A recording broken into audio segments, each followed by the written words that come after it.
आखिर कैसे हुआ सूर्य देव का जन्म? वेदों और पुराणों के जरिए वो दिव्य रहस्य आइए सुनते हैं। जब कुछ भी नहीं था, न पृथ्वी, न आकाश, न देवता और न ही असुर, तब सबसे पहले कौन प्रकट हुआ? क्या आप जानते हैं कि हमारे सौर मंडल के केंद्र सूर्य देव का जन्म कैसे हुआ? वेदों में जिनकी तुलना आत्मा से की गई है, जिन्हें राजा कहा गया है नवग्रह में, और जिन्हें संसार के रक्षक देवताओं ने नमस्कार किया, उन्हीं भगवान सूर्य नारायण की उत्पत्ति की यह कथा न सिर्फ रहस्यमयी है बल्कि अत्यंत प्रेरणादायक भी। आज हम सुनेंगे भगवान सूर्य का जन्म कैसे हुआ, क्यों उन्हें कहते हैं मार्तंड, राक्षस क्यों डरकर भाग गए उनके जन्म के बाद, और सूर्य को नारायण क्यों कहा गया है। चलिए शुरू करते हैं इस दिव्य कथा को वेदों और पुराणों की वाणी से। हिंदू धर्म में सूरज को देवता का रूप माना जाता है। भगवान सूर्य देव की वजह से ही पृथ्वी प्रकाशवान है। मान्यता है कि सूर्य देव की नियमित पूजा करने से तेज और सकारात्मक शक्ति प्राप्त होती है। ज्योतिषियों के अनुसार नवग्रहों में से सूर्य को राजा का पद प्राप्त है। विज्ञान में भी बताया जाता है कि बिना सूर्य के पृथ्वी पर जीवन असंभव है, इसलिए वेदों में इसे जगत की आत्मा भी कहा जाता है। लेकिन भगवान सूर्य देव की उत्पत्ति आखिर कैसे हुई, यह सवाल सबके मन में आता है। कैसे हुआ सूर्य का जन्म? ये तो हुई सूर्य की उपासना की बात, लेकिन सूर्य का जन्म कैसे हुआ? इस सवाल का जवाब विष्णु पुराण में लिखे हुए एक घटनाक्रम से मिलता है।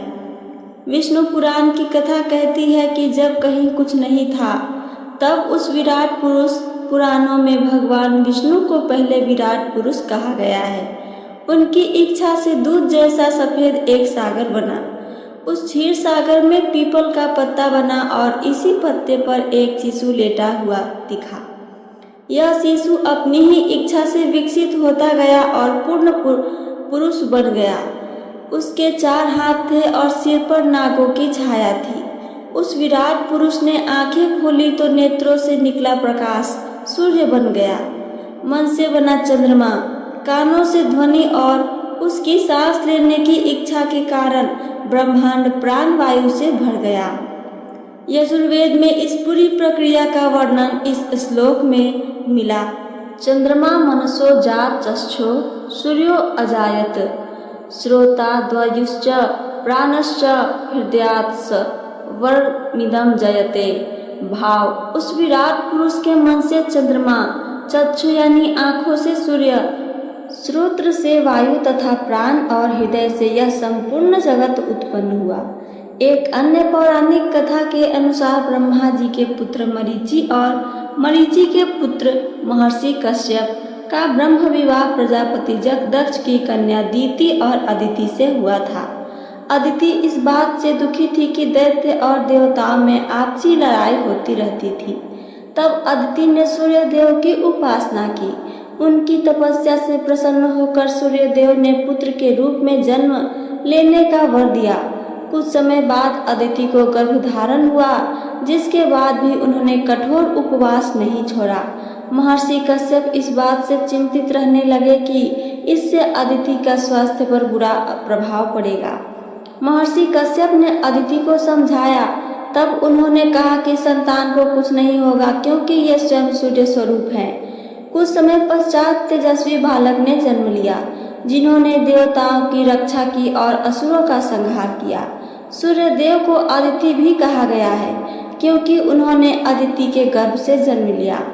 क्यों कहे जाते हैं सूर्य नारायण? भगवान विष्णु की आंखों से उत्पन्न होने के कारण ही सूर्य देव उनके ही नाम नारायण से जाने जाते हैं, इसलिए संसार में उन्हें सूर्य नारायण कहा जाता है। यह भी कहते हैं कि सूर्य को नमस्कार करना, उसकी पूजा करना असल में भगवान विष्णु की ही पूजा उपासना है।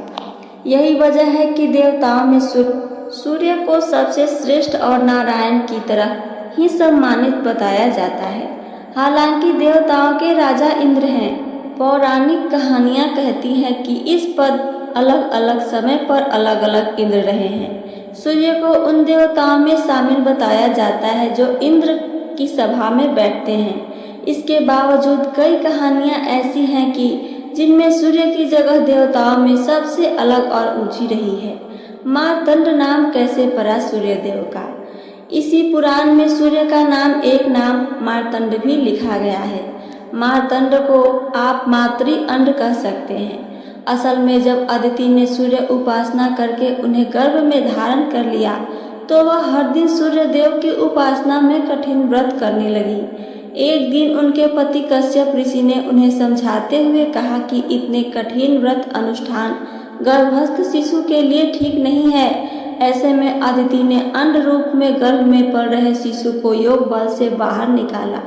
वह एक दहकते सुनहरे आग के पिंड के रूप में जन्मे और जब वह जन्मे तो संसार रोशनी से भर गया। इस तेज पिंड से डरकर दैत्य भाग खड़े हुए और स्वर्ग पर देवताओं का अधिकार फिर से हो गया। सूर्य अपने इसी अंडज रूप में आकाश में स्थापित हो गए, जिसका दर्शन हमें हर रोज होता है। काल चक्र का प्रतीक है सूर्य का रथ। इसी तेज पुंज से निकला मानव रूपी इंद्र की सभा में सूर्यदेव के रूप में शामिल है, जो कि अलग अलग कहानियों अलग अलग किरदारों के रूप में सामने आते हैं। यह 7 घोड़े वाले रथ पर सवार हैं। काल यानी समय निर्धारण के प्रतीक हैं। इनके रथ का पहिया ही काल चक्र है।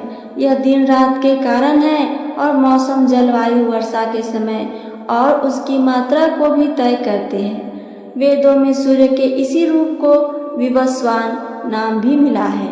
तो देखा आपने, भगवान सूर्य का प्राकट्य कोई साधारण घटना नहीं थी। यह स्वयं ब्रह्मांड के जागरण का क्षण था। जब एक तेजस्वी पुंज के रूप में वे प्रकट हुए, राक्षसों को भयभीत कर स्वर्ग में देवताओं को पुनः प्रतिष्ठित किया। अदिति के गर्भ से जन्म लेकर आदित्य बने और भगवान विष्णु की आंखों से उत्पन्न होकर कहलाए नारायण। इसलिए आज भी जब हम सूर्योदय के समय सूर्य को प्रणाम करते हैं तो वास्तव में हम विष्णु रूपी नारायण को ही नमन कर रहे होते हैं। ये काल चक्र के प्रतीक हैं, जीवन दाता हैं और हमारे धर्म, संस्कृति और अस्तित्व की पहचान है। इसलिए कहते हैं सूर्य नमस्कार मात्र व्यायाम नहीं, अपितु ईश्वर के से जुड़े रहने की एक दिव्य विधि है। जय सूर्य नारायण। मेरी कथा आप सबको पसंद आई हो तो चैनल को सब्सक्राइब करके वीडियो को लाइक करना ना भूलें। साथ साथ अपना एक प्यारा सा कमेंट करके ज़रूर बताइए। सुनने के लिए धन्यवाद।